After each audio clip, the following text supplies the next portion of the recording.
There's one power, invisible, and you see it everywhere and every day. One power, indescribable, and you speak of it with every word you say. Mysterious until you know the truth. As simple as the love inside of you. Call it God, call it Spirit, call it Jesus, call it Lord, call it Buddha, Baha'u'llah, angels' wings or heaven's door. But whatever name you give it, it's all one power, can't you see? It's the power of the love in you and me. One power, one power. Good morning and welcome to the Center for Spiritual Living, Midtown Atlanta, where you are welcome. Such is the nature of life that all it asks and at once is the opportunity to appear. You are that opportunity, and so am I, and so it is. Whoever you are, whatever path brought you here today, please know that you are welcome and celebrated. We know who you are. You are an individualized expression of the divine life in which we all live. And in that knowingness, we know that whatever brought you here today, you're welcome to become a part of this community in whatever way serves you. And now, for our Declaration of Principles as written by our founder, Ernest Holmes. A few of the declaration of principles we live by. I believe in one God, one absolute power, and first cause to all things. I believe that this power is perfect love, and it creates out of a desire to express love. I believe all thought is creative, and how I choose to think creates my personal experience. I believe in the unity of all life, and the immortality of the individual soul forever unfolding. I believe in the eternal goodness, the eternal loving kindness, and the eternal givingness of God to all. And so it is. So grateful, hey.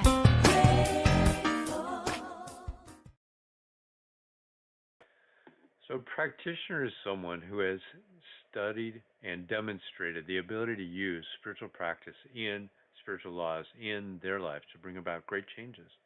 And also, when they're asked, they are able to help others achieve similar results in their lives. Now, they're licensed by the Centers for Spiritual Living and help provide spiritual guidance, and they're able to provide you this support in whatever ways serve you. You can connect with them on our website, cslmidtown.org. There's a section up there for who our practitioners are, and you can reach out to them if you need help with anything. Today, we've got one of our amazing practitioners, Norma Roberts, who is a practitioner emeritus with Centers for Spiritual Living. And she's here to provide good ideas and an affirmative prayer called a spiritual mind treatment. Welcome, Norma Roberts. Good morning, Vance. Good morning to all of you. It's so good to be here this morning. I want you to know that this week's global theme is the edge of the possible. And the question that goes with this is, what would be possible if we really believe that anything is possible? In this month's magazine, Reverend Dr. Ron Fox says, just as we expect the sun to rise each morning, we can expect Spirit to reveal new opportunities, insights, and blessings. We determine the quality of the life we live. How we approach life makes all the difference. Happiness is a state of mind that we bring to life. To embrace possibility fully is to live in a state of expectancy. The law of life is a law of thought, an activity of consciousness. The power flows through us, but the Spirit can do for us only what it can do through us. Unless we are able to provide the consciousness, it cannot make the gift. While Ernest Holmes wrote, the possibilities of the law are infinite, and our possibilities of using it are limitless. If I am willing to embrace new ways of thinking and being, I can create a whole new life for myself. The power behind all things is without limit. But in working for us, it must work through us. Realizing then that while the power is limitless, it must become operative through our own thought. We shall see that what we need is not some greater power, but a greater consciousness, a deeper realization of life, a more sublime concept of an already indwelling God, who is personal to us by virtue of being personified through us. God can do all things through us. And now I invite you to join me in our morning treatment by just taking a deep cleansing breath and relaxing and just being here with us just for a moment. Being with us as we know there is but one life. That life is God. That life is whole, perfect, and complete. And that life is my life right here and right now. In this one life, God, Spirit is all, has no opposite and no opposition. It is the one intelligence, one presence, one power, and one action in all, through all, as all. It created me out of itself to experience all the good that it is. As Spirit personified, I choose to accept myself as complete, powerful, and all sufficient. My work, finances, relationships, and body are the perfect manifestation of perfect intelligence. To this end, I now deny, eradicate, and totally eliminate from my subconscious mind every race belief, every negative block, and I now live in a state of greater possibilities. They are greater than I have ever known before. Some are even surprising to me. I am now imbued with life, vitality, power, freedom, unlimited abundance, and greater peace. I speak to any turmoil in my life as I announce, peace be still, and know that I am God. I declare I am well. I am strong. I am exceptionally healthy. And the possibilities become the inevitable. I claim my spiritual maturity, and I now live from the consciousness of oneness with God and oneness with all of its qualities. The truth of who I am dissolved forever. Any mental patterns which do not reflect my God nature, as well as any effect of search patterns. With great thanks, I expect and accept and ever increasing awareness of the omnipresence of God. My good is of God and is expand forever as success, as perfect health, as abundant wealth, and fulfilled loving relationships.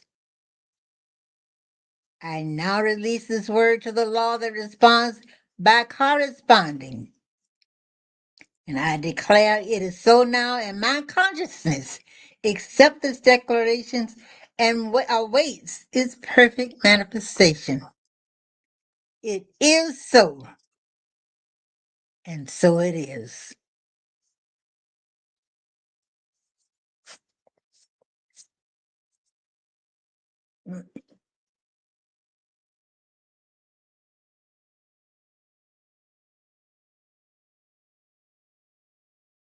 Yeah. Come on. Yeah. Come on. Talking about that peace. That's right.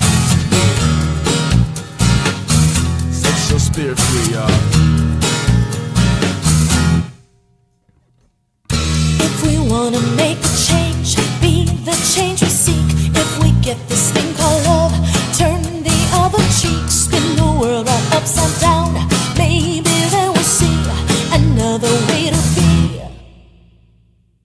If we're gonna have this dream, wake to make it real. If I'm marching for some peace, start at home with me. If we soothe the roar inside to bring some harmony, with a point where it begins. Shanti Omani, Pache Shalom. Talking about that peace.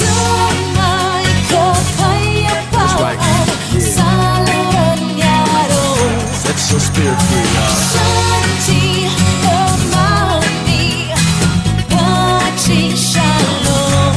Talking about that peace. That's right.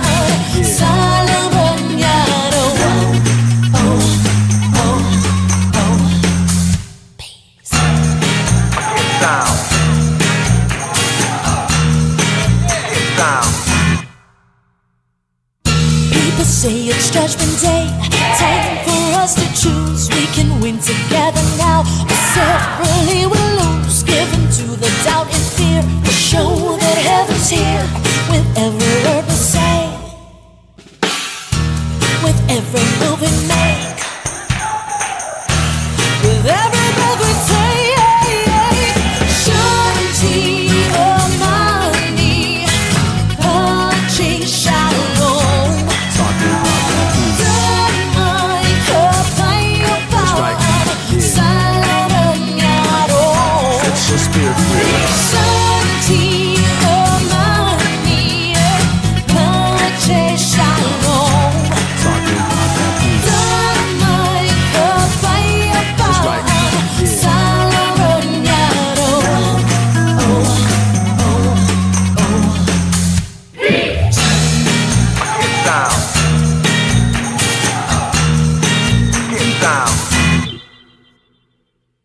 What the bleep, hey, got it right. With water and with life, what we get is what we think. So bask your mind with light, focus on a super you. It suits the world of two. Join our peace, love and fun,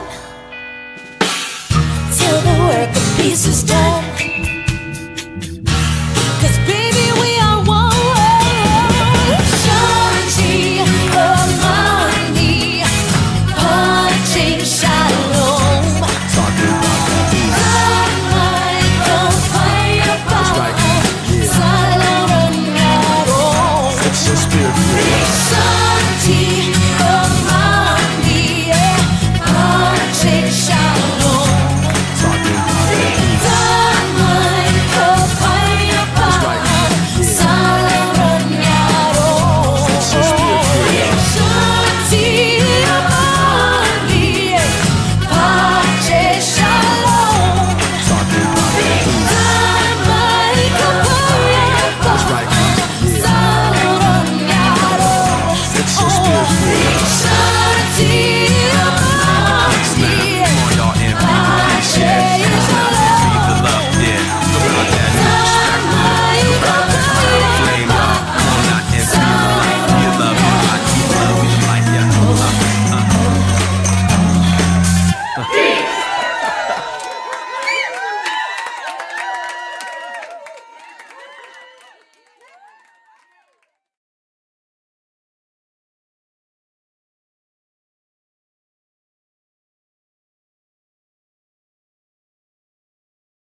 My pleasure to introduce our speaker this morning. Cynthia Paulsen is a amazing, amazing person that we have with us. She used to be here local in our community, and she's moved to Oregon with her husband. But she's a interfaith and religious science minister, a divine science spiritual practitioner, motivational speaker, and author. Her sermons and workshops are deeply rooted in New Thought principles, inspiring personal growth and transformation. She's the author of Undoing the Knots, Reclaiming Our Good, and she recently completed her Doctor of Divinity with the Emerson Institute. She's busy writing a new book, and she's happy to be living in Brookings, Oregon. Please welcome Reverend Dr. Cynthia Paulsen this morning. Thank you, Vance. It's so good to be with you all. And that new book is coming out March 20th. That's exciting. Yay. Okay, guys, I'm going to start this morning with a mindfulness practice. Because as I'm sure you've noticed, the world is kind of crazy right now. You can't even open your phone or check the news or pay attention to what's happening in the world without being thrown into fight or flight and feeling, tension and stress and fear. So this happens because we care. We care about humanity. We are compassionate people. This is a stressful time. So I discovered this account on social media, on TikTok of all places. This guy, he's a hip hop artist, but he doesn't really post that much about his music. His name is Jackson Hunter, if you're interested. He makes the same TikTok video over and over and over again. And it's this mindfulness practice that we are going to do right now. So this is what you're going to do.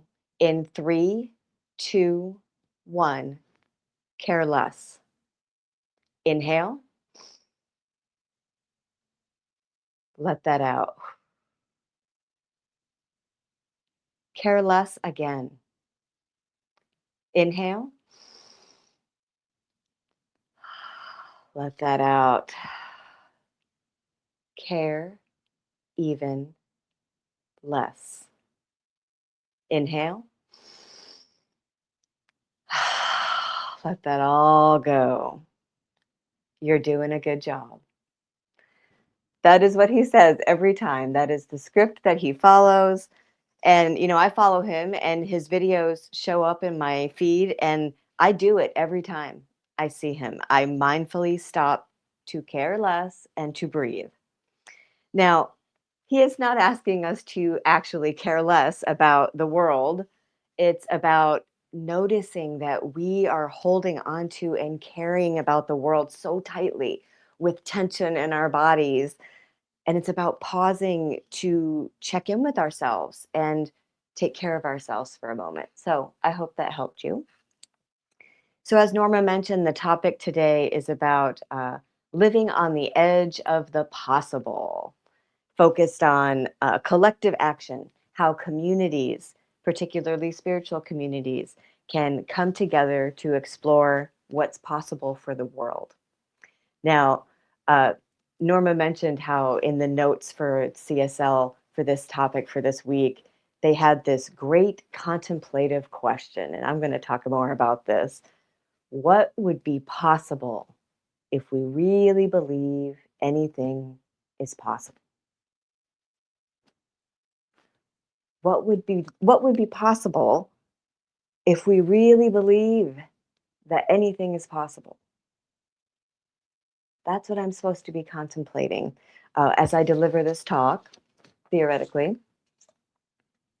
But what this question kind of reminds me of is, walking up to someone and saying, tell me everything you don't know. You can't do that. You can't answer that because you don't know. We don't know what we don't know. We don't know what's possible. But obviously the point of this kind of question is we're supposed to think about it consciously, contemplate it deeply. What is possible? Now, I know that you are all aware that there are a lot of things right now to be outraged about.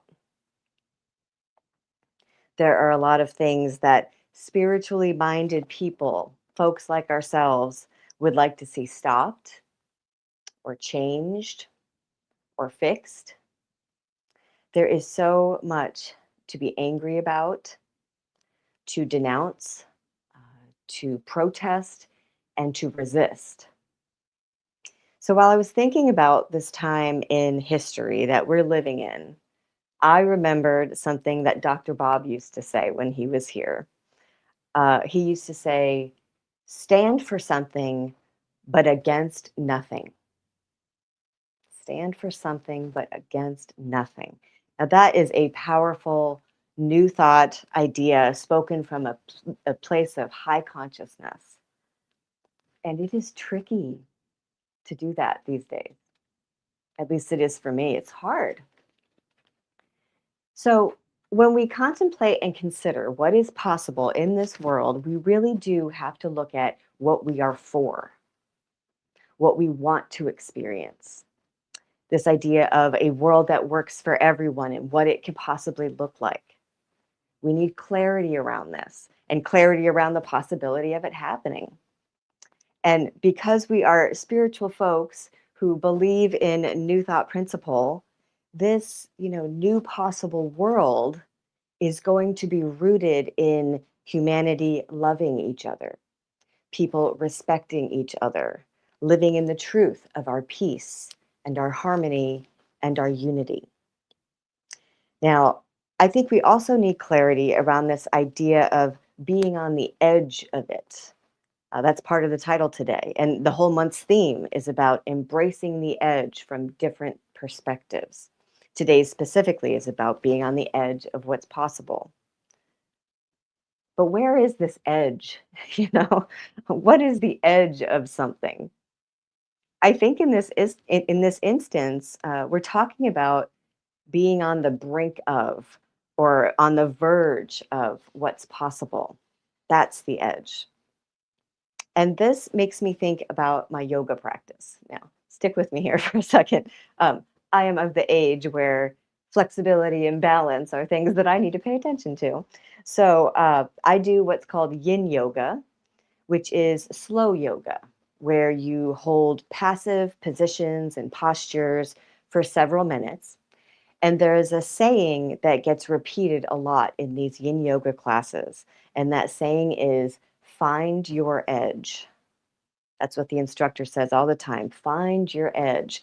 And what that means is locate the precise point where you feel significant resistance, stretching and compression without inducing pain. It's that sweet spot where you're doing something, but it isn't necessarily hurting. It can definitely feel a little bit out of your comfort zone, for sure. It's uncomfortable, but it's not to the point where you're injuring yourself. So that's the edge that you're looking for in that kind of yoga. So if we apply that to living on the edge of what's possible as a spiritual community, a group of people who want to see the world uplifted to a higher consciousness, who want to see the world move in a direction toward oneness and harmony, what would the edge feel like?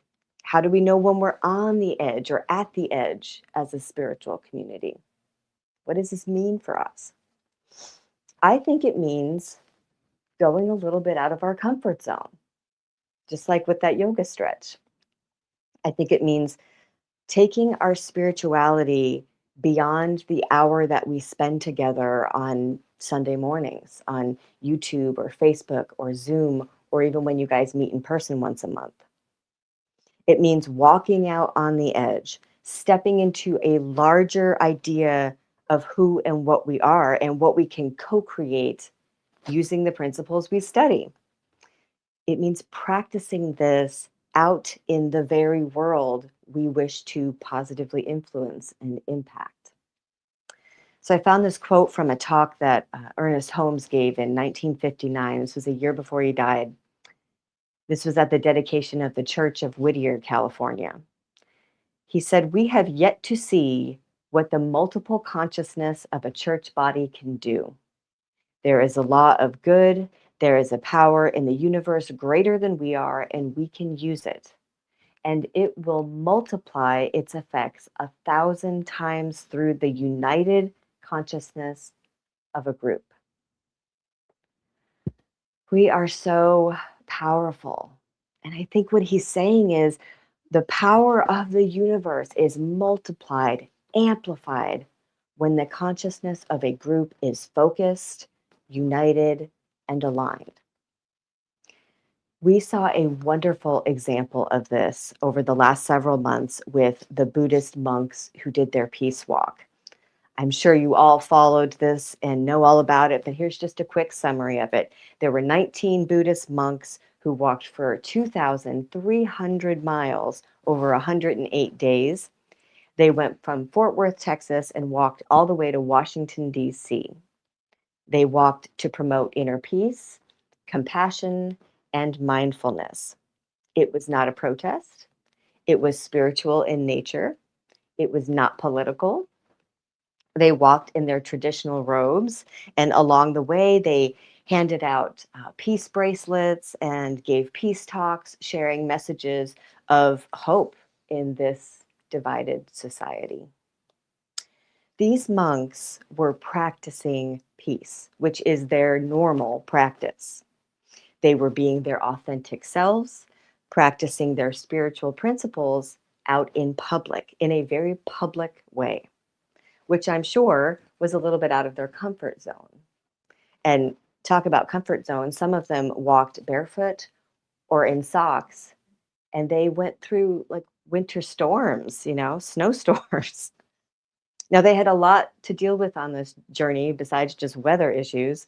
They dealt with protesters and resistance. There were groups that showed up along the way of their walk and shouted at them and held signs. During one of their peace talks, I saw this video where the head monk was trying to get the crowd to just be in a moment of silence, and someone shouted out, "You're going to hell." I don't even have words for that. So if you can just imagine for a moment, you're out in public with your fellow members of your spiritual community. You're doing your spiritual practice. You are showing up as peace in the world out in public, and you're being yelled at. That is absolutely uncomfortable. That is feeling that edge. Now, fortunately, that kind of response was very rare and unusual, and it paled in comparison to the positive response that the monks received. They have an incredible following on social media. Last reports that I read, their Facebook, Instagram, and TikTok accounts total over 5.8 million followers. That's a lot of people. People are interested in this. They're needing this. Thousands of people traveled to wherever they were walking along their route just to get a glimpse of them, to offer support to them, to listen to their messages at their scheduled stops, and to be in their peaceful presence. It was estimated that 24,000 people gathered in Washington, D.C. for their global loving kindness meditation at the conclusion of their walk. Now, so I'm just going to ask you to think about this. Do you think they succeeded in promoting inner peace, compassion, and mindfulness? Did they bring an awareness of peace to the world? Did they get us to consider the possibility of peace, of being peaceful while walking on the edge of their comfort zone? I think they did. So it's one thing to talk about an idea like this, and it's another thing to actually get out and do something like this. So I wanted to do more than just talk the talk. I'm a big talker, I know.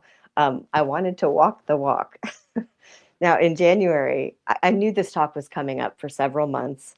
And in January, I met a man in my community. I live in Brookings, Oregon, as Vance mentioned. Very small town on the Oregon coast. There's only about 7 or 8,000 people who live here. And if you could put the picture up, this is my friend that I met. His name is Basil. And he was very moved by the monks' peace walk. He wanted to hold peace walks in our town of Brookings. So he put it on the community Facebook groups for our town. Social media is a way of putting yourself out in public too. So it was interesting that before we even really got going, there was pushback and resistance. Some of the people who commented on the posts, didn't understand and were demanding to know what our agenda was and, what we were protesting, even though we explained, the only agenda was peace, the awareness of peace, to show up and walk as an expression of peace in the world, our true nature. It was not a protest of anything.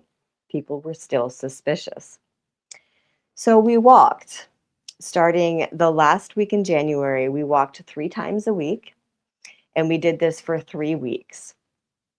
Now, the last one was a couple days after the monks finished their walk. We would gather at the library here in town, and we walked for about 1.5 miles through downtown Brookings on Highway 101, and then we would go back to the library. And we did this in meditative silence. Basil held his sign about walking for peace. We had no political signs at all. And I'll just start with the uncomfortable parts. As far as being on the edge out in public doing this, we had a couple thumbs down from people. In fact, I laughed out loud. This guy drove by me and he slowed down to read the sign and then went, he looked like a cartoon. It was so silly to watch his demeanor change. I don't know how anyone can be against peace. It was just comical. We had folks who shouted out things like "Go Trump" or "More ICE," which it was not a political thing. I don't know. It was just an interesting thing to witness and see. We had people do one time.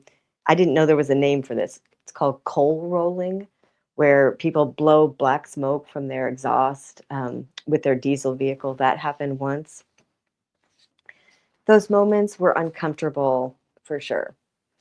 But I would say 90 to 95% of the response was wonderful. We had people honking their car horns and waving as we went by and smiling and peace signs and thumbs up and fist bumps. Like, people were excited and happy to see what we were doing out there. And I have to admit, it was magical to show up out in the world in public, be in a meditative state, just consciously expressing as peace into the world, my true nature of peace. It felt really good doing these peace walks. And, I found myself mindfully noticing things downtown that I wouldn't normally pay attention to. Things like the trees that are down there and the lampposts and, beautiful plants outside the businesses downtown. There's benches and seating areas that I didn't even know were down there. I noticed that there's a corner of downtown where you can see the ocean. There's a beautiful view down there. I was truly in a state of divine beauty and peacefulness walking through my community. Now, the very first walk, Basil did by himself because he hadn't put it out there on Facebook yet. And the group grew. If you can show the next picture, we had 26 people show up at our last walk, which is really great for a town this size. Now we did stop doing the walks because Basil went out of town for a month. But people are already asking us to do it again. It's very interesting. Some of the comments on Facebook are asking when the next one's going to be. People saw us practicing peace out in public. And the group grew because people are interested in that and interested in joining that. Another experience that I've had that was similar to this was with a group I attend called Universal Heart Center. They're out of Crescent City, California. And it's sort of like a CSL discussion group. It's just not official. They're not officially linked with CSL. but it's been around for about, like, I think more than 20 years. We meet every Sunday. We follow the same topics that CSL does, and we each just take turns volunteering to present and lead the discussion. Well, back in 2013, long before I moved out here and met these people, the group discovered something called the Happiness Sprinkling Project. And that was created by Laura Levine. She's a life coach and a retreat leader.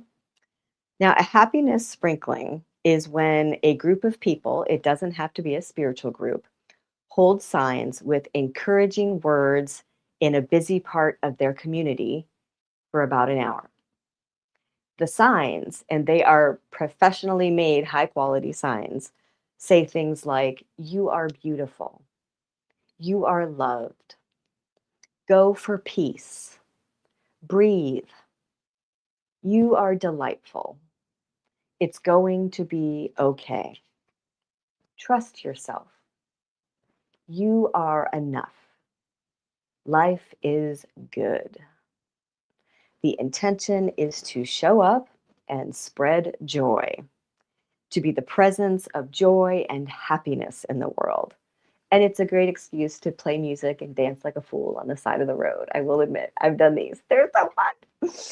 So I have a picture of one of our happiness sprinklings, if we could show that one. Uh, it's so much fun. I just can't even explain it. As a group, we try to do them about once a month. I missed this one, so I'm not in this picture. But we also do one as a float on the 4th of July in the little parade in Crescent City. It's so fun.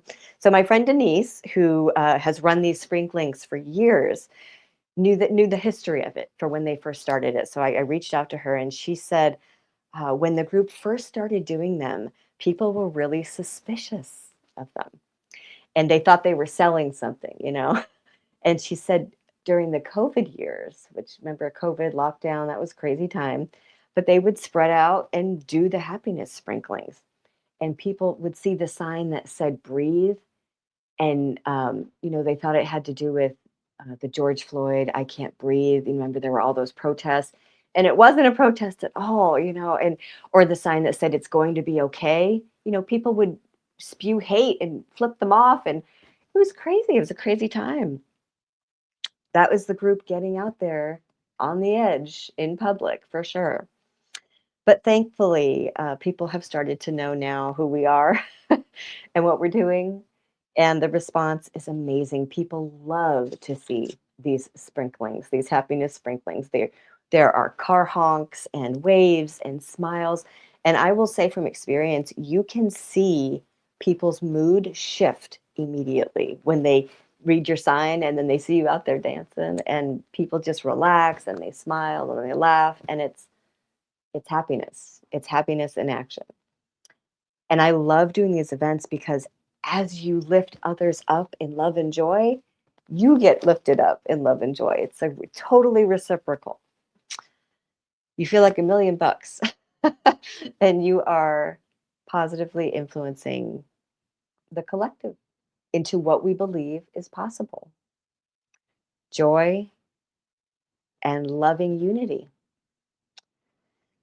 Ernest Holmes once said, "You find me 1,000 people in the world who know what religious science is and use it and live it as it is, and I myself will live to see a new world, a new heaven, and a new earth here." We get out there and we use it. We let people see us practicing these principles. I think that was a great quote from him, but I think his numbers are way off. I don't think it takes 1,000 people who know what religious science is to change the world and make a difference. I think it takes 2. We've all heard the scripture line that says, "When 2 or more are gathered, I am there in the midst of them," meaning the divine is present. That is Matthew 18:20.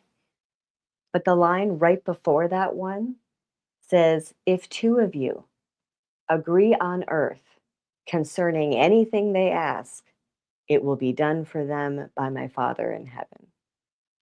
Now, the New Thought version of that might sound like, If two of you can recognize the wisdom and oneness deep within you, get clear on your vision, anything is possible because that's the way spiritual law works.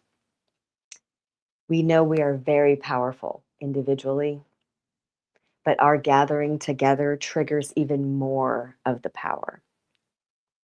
I think in this moment in history, this time that we're living in, we are being called to gather.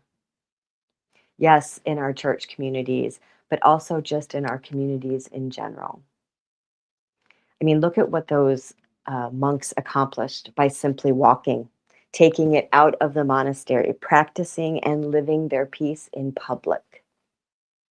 I mean, the following and the attention that they received, which was not their intention, but it's a rippling and a spreading out of this principle.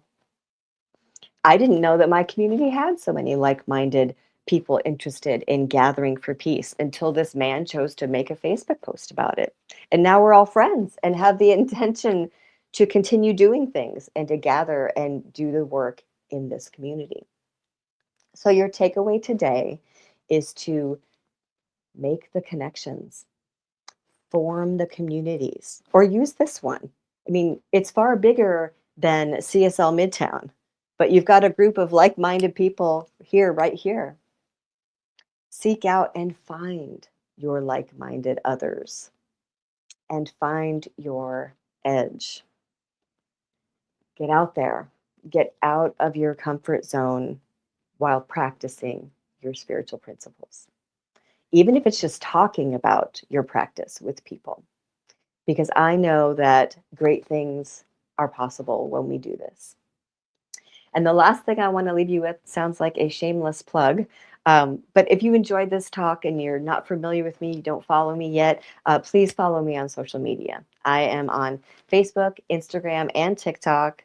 And on Facebook in particular, I have a private group that you are all welcome to join. I make a video every day. It's called One Word, One Thought, One Question. It's an opportunity for spiritual discussion, reflection, and connection. I would love to have you come join. Thank you so much, CSL Midtown, for having me. Thank you, Reverend Cynthia, for that amazing talk today.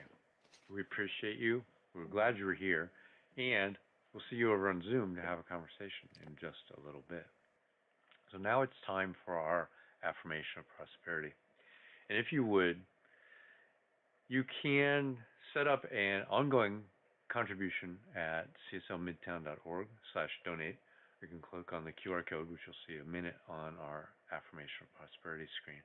And if you're getting fed by this information, by the speakers that we get, we would like you to consider $5, $10 a month, simple contribution to help us maintain what we're doing with Centers for Spiritual Living.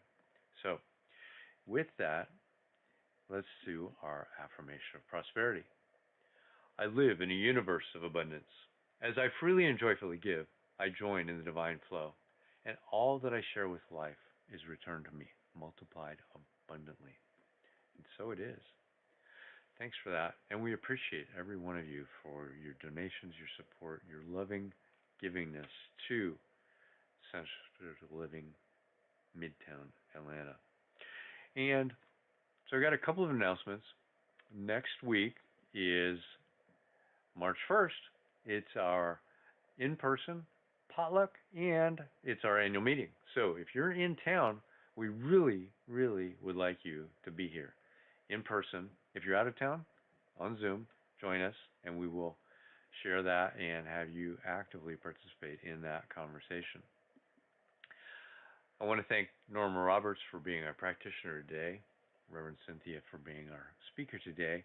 Next week, and like I said, it's in person, and we got Reverend Dr. Bob Dean talking about what if, and you can join our adult discussion group, the adult study group, at 10 a.m. on Sundays on our Zoom. You can go to CSL Midtown and scroll down to the Zoom, pick that up, and that will get you in that meeting.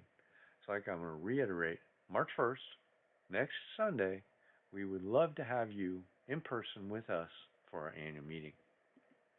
And now we've got a little bit more to go for our affirmation of life. Say this with me. I leave this place now knowing something better than I knew before. I go forth into the world with a heart full of love and a mind full of good sense. I look at the world in a greater way, knowing that I have within me everything I need to create the life I desire. I give thanks for this understanding, and I am grateful for the spirit of life that lives through me. All right, that's it for this service today. Join us over on Zoom for a discussion with Reverend Cynthia, and have a great week, everybody.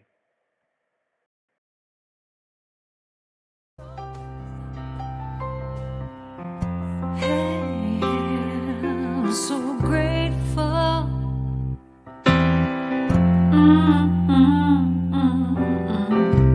I'm so grateful. I'm so grateful. I'm so grateful.